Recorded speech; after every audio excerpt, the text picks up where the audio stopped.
কত এসেছে আমার সুখী জীবনের ভাগিনীতে, আমার কলঙ্কের ভাগ নিবে। বিশ্বাস করো। বিশ্বাস? এখন তো আমি আমাকে বিশ্বাস করতে পারছি না, অন্যকে কি করে বিশ্বাস করব? যাও যাও, চলে যাও, যাও বলছি।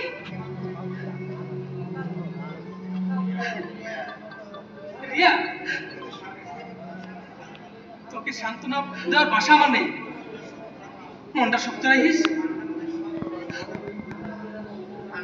ঠান্ডা মাথায় সব সমাধান করিস, ভালো থাকিস। চলি, বাই।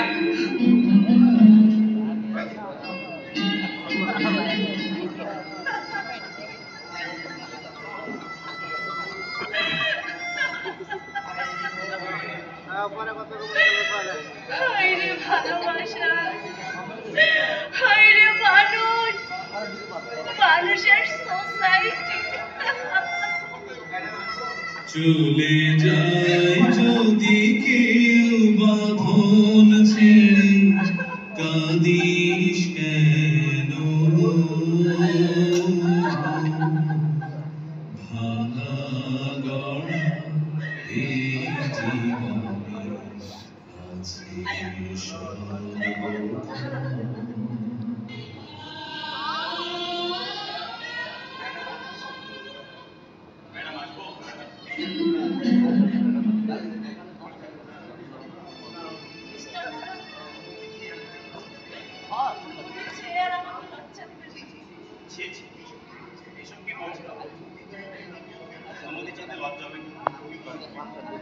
আপনি কি শুনেননি? আমি পরগাছা, পর পুরুষের মনোরঞ্জনে লিপ্ত এক দেহ বিলাসিনীর গর্ভে আমার জন্ম। মা সম্বন্ধে এসব কথা বলতে আপনার বিবেকে কি একটু বাদে না? মা?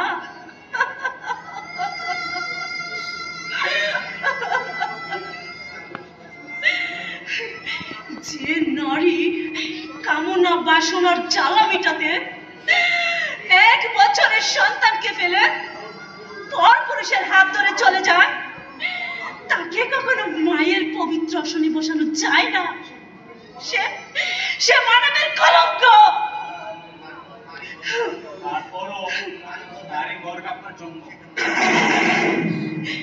সেটাই আমার দুর্ভাগ্য।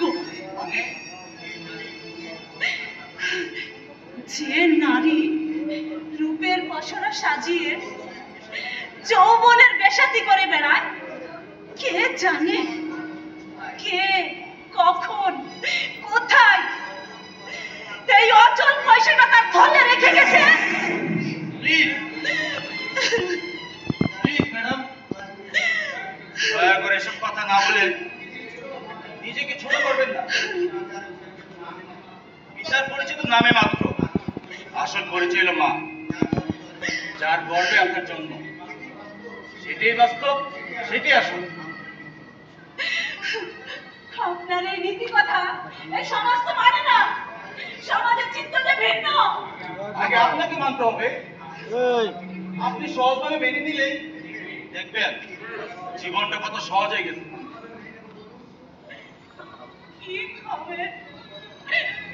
কিভাবে মেনে নেব বলুন? জানা আমাকে নিয়ে বেঁচে থাকতো, আমাকে পেতে পিছনে পিছনে ঘুর ঘুর করতো, আজ তারাই আমাকে ছেড়ে চলে গেল। যাবে না?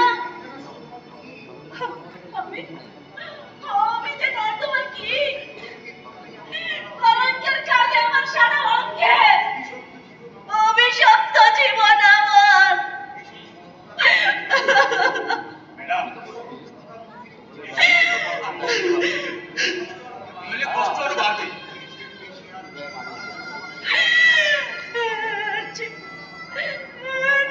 কি বেশি কষ্ট আছে বলুন?